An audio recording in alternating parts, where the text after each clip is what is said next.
from Michigan, ranking member of the full committee, Mr. Conyers. Thank you, Chairman. This has been a deeply painful hearing for others in addition to our two mothers that are here before us. And what I want to get to directly, Bishop Carcano, is what kind of immigration policies would you like to see changed in this country? I believe that we need laws that reunify families. We've got families that are divided and separated because of our present immigration policies. Documented and undocumented families are separated. Secondly, we do need to address giving some status to the 12 million who are here already, working hard in our communities, contributing to this country. I believe that we also need to bring to bear labor laws so that immigrants, documented and undocumented, are also treated with justice, with dignity, and with respect. We need to look at laws that consider the economic needs of this country. Many of these immigrants are here because they've been drawn and recruited by companies who need them. Planters in Yuma who are growing cabbage and need the workers to come and help them.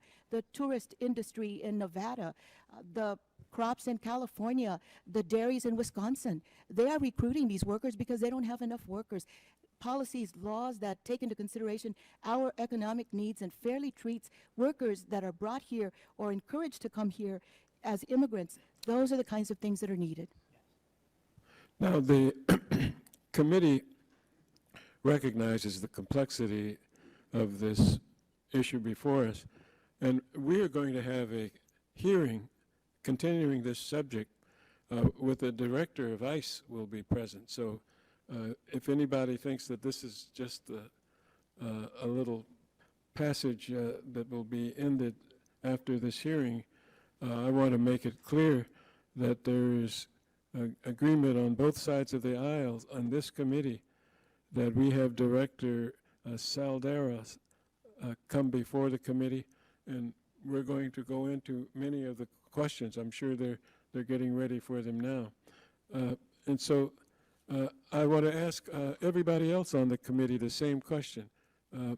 Is there anything in particular we want to see? Because my impression now is that we've got the laws aren't, there isn't anything wrong with the laws, but they're not being enforced properly. Is that your impression as well?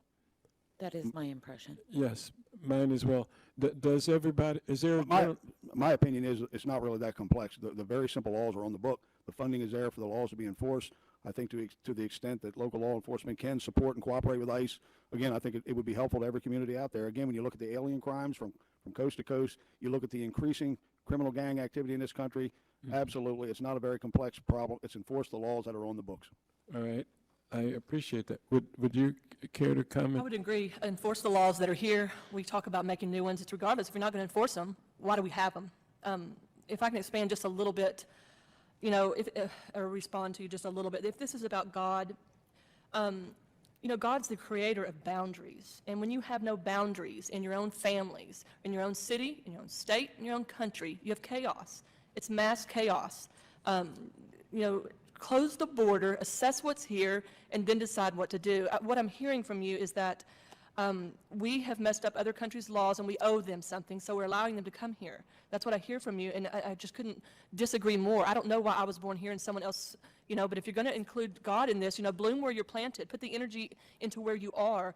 It's such a disagreement with you about that. This is not about loving or hating anyone. I don't want to hurt anyone. I don't want anyone to hurt. But also, I'm not going to put my kid in harm's way so that they can have more money. I'm sorry, I won't do it. I would beg and borrow to feed my kids. I would not steal, cheat to feed my kids. That's what I would do. My last question in a few seconds is this.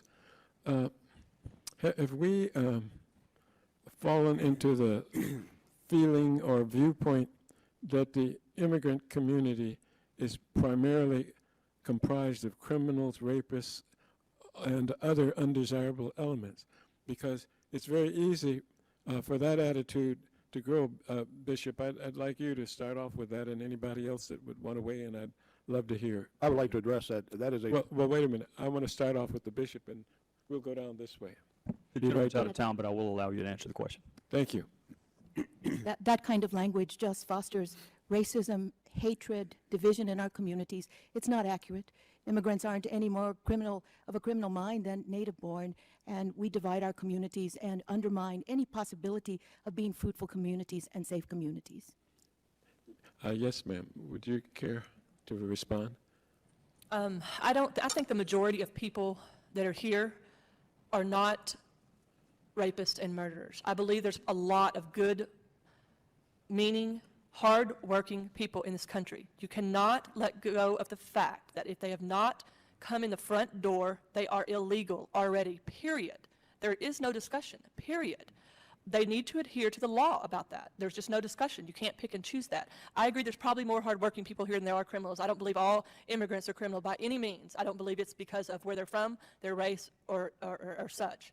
And I don't even think that's what Mr. Trump said. I know that's what everybody wants to go to, but I do believe he was able to stand up and speak the truth about, there are rapists here, there are criminals here, and they're here illegally. So everyone that's here that didn't come in the front door has committed a crime. There's no way around it. You can't backtrack. If you want to change that law, change that law. But you can't backtrack over it. I can't teach my kids, well, you need to follow most of the rules, but these two are up for grabs. Doesn't work like that. And we don't want to change that law here, I can assure you. The gentleman from Michigan yields back. Before I go to the gentleman from Texas, I just can't help but note to the former chairman that the gentleman from Michigan just rebuked the use of generalities in discussing groups not 2 minutes after the Democrat witness just advocated for citizenship for all 12 million, as if all 12 million are homogenous and can all pass a background check. So with all due respect, it works both ways. If you're not going to overly characterize this group, then for God's sake, don't overly characterize this group as all 12 million being worthy of citizenship. And with that, I would go to the gentleman from Texas.